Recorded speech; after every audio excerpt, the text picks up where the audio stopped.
Welcome to the People Planet Profit podcast. I'm Hayley Jarick, and today I'm joined by Sharon Morris. Sharon is the General Manager of the Chartered Institute of Procurement and Supply in Australia and New Zealand. She is a motivated leader with over 20 years' experience and a proven track record in strategy and implementation of high-profile engagement and awareness initiatives. Prior to SIPS, she was CEO of the Mother's Day Classic Foundation, Australia's largest community-driven breast cancer research fundraiser, raising over $36 million. She also worked at Women in Super, a national advocacy and networking membership body with over 3,300 members. She's currently a board director of the Australian Public Service Benefits Group and chairs their engagement committee.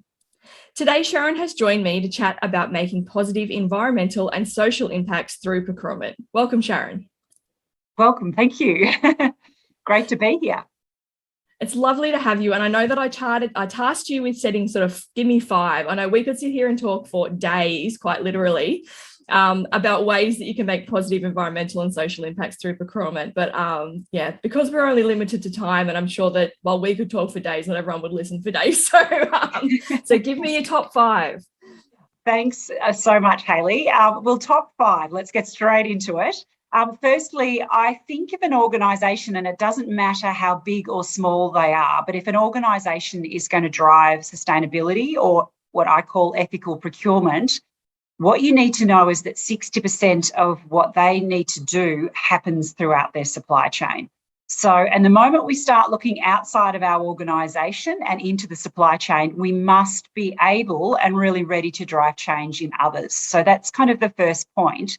But with our immediate suppliers, it's not so hard to do because we all have contractual obligations with our first tier suppliers. And you can also, of course, develop a supplier code of conduct. But when we look further down the supply chain, whether it's to that original factory or plantation or that raw material source, and that may be in a different country with different laws applying, that really becomes quite difficult. But you have to start by making small changes and start that sort of, if we think about it, make a small change to drive big change later down the track. So you have to start having that conversation with your first tier or your number 1 tier supplier. That conversation may just influence that supplier to have that conversation with their supplier. So that's my first point, is start the conversation with your first tier suppliers. And I think still along the line of supply chain, my number 2 point would be map your supply chain. So you need to be able to identify that from a potential risk area, but you may actually uncover some really good news stories that you can amplify. So I think, there may be some quick wins there. You may have some really good environmental or social impact stories that are happening, and it really gives you the opportunity to promote this to your stakeholders. So by knowing where all your goods and services and raw materials are coming from and understanding the circumstances in particular of our workers throughout that supply chain, you've got a better chance of being able to mitigate risk, but you must be able to tell some good stories. So I think develop a really good relationship with your suppliers and their suppliers. And in short, then you've got a sort of a opportunity for a supply chain sustainability, a really good solid base to protect and enhance your business's reputation and brand value because of that. Number 3, I think making a positive impact doesn't necessarily translate to additional cost for businesses, and that's with any size. And what we've seen from McKinsey's research is that strong environmental and social credentials can drive costs down by 5 to 10%, as sometimes companies are really focusing on their operational efficiency and waste reduction. So that really helps. So, and I also think you need to note that in today's society, that there are many consumers that are increasingly choosing brands with those kind of societal and environmental credentials, even if the prices are higher. So consumers are also seeing that they're happy to pay a little bit more for things that are doing the right thing throughout the supply chain.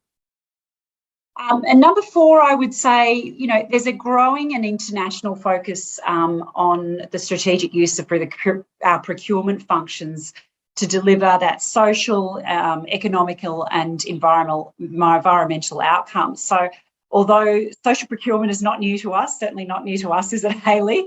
It's increasingly recognised an important tool for governments to leverage their purchasing power to achieve that, their broader public policy objectives, or to prioritise social value, and even just to diversify their supply chain. So when you're submitting a tender, particularly for government contracts, ensuring that you've addressed social or environmental impact may be the choice between winning or losing that tender. So, there's some really good opportunities there.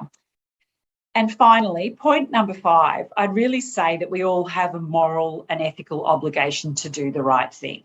And through procurement, you can be a true force for sustainable change. Business is no longer a profit generation activity. We all indeed have the responsibility to safeguard the environment in which we operate and to support the communities we represent.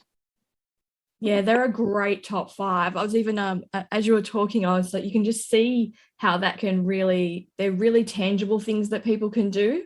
And I think often when you start to hear about, let's be better for the environment or socially, it sounds really distant and foreign. And when you're trying to apply it back to your own business, especially when you have sort of limited buying power compared to some of the big companies out there, it can feel like it's you're not going to have much time and effort in that process, but it's that cumulative impact, right? Like if we had every small business make those same moral and ethical choices, then that's a massive buying group. That's a massive force for change in order to go through and do a few of those things. So I think that's, you're right. I think it's the first, once you've gone through and actually know your supply chain and know beyond the tier ones, and actually getting out there, you might be pleasantly surprised about exactly what's happening, but also you might be shocked by what you find.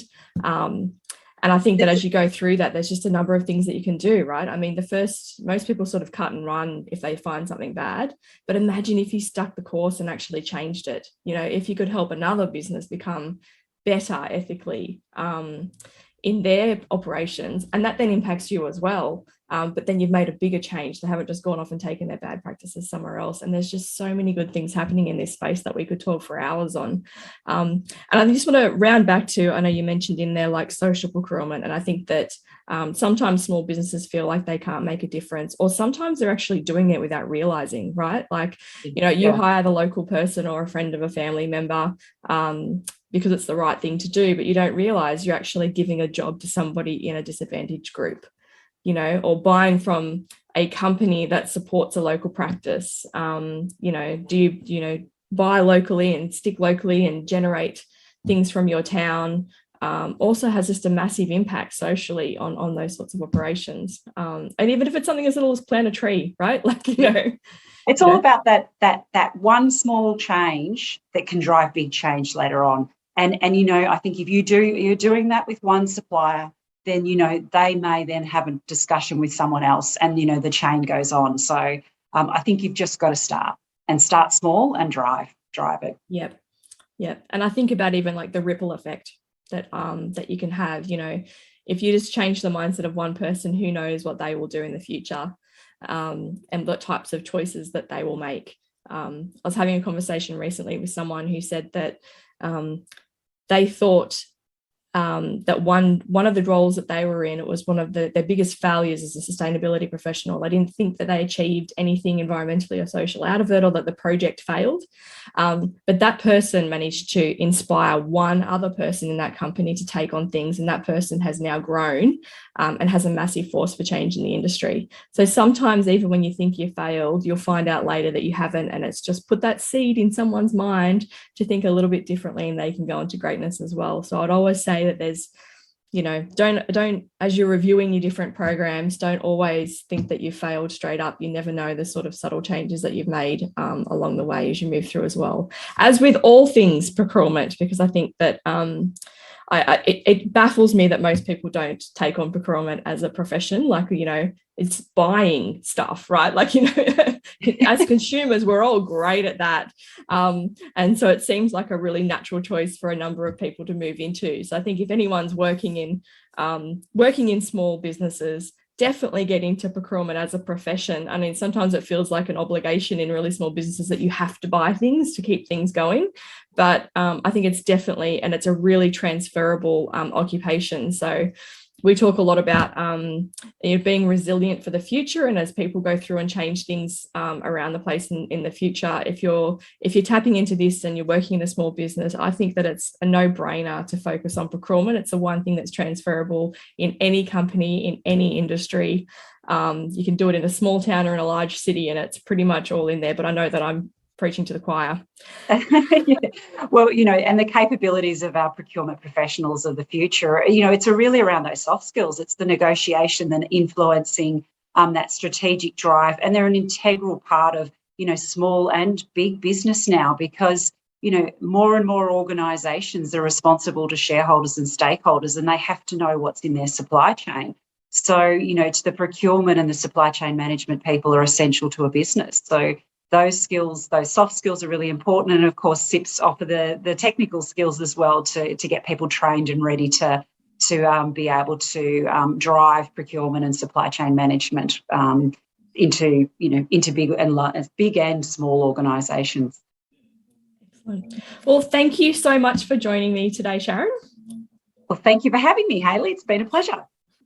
And thanks for joining us on the People Planet Profit podcast. Until next time, bye.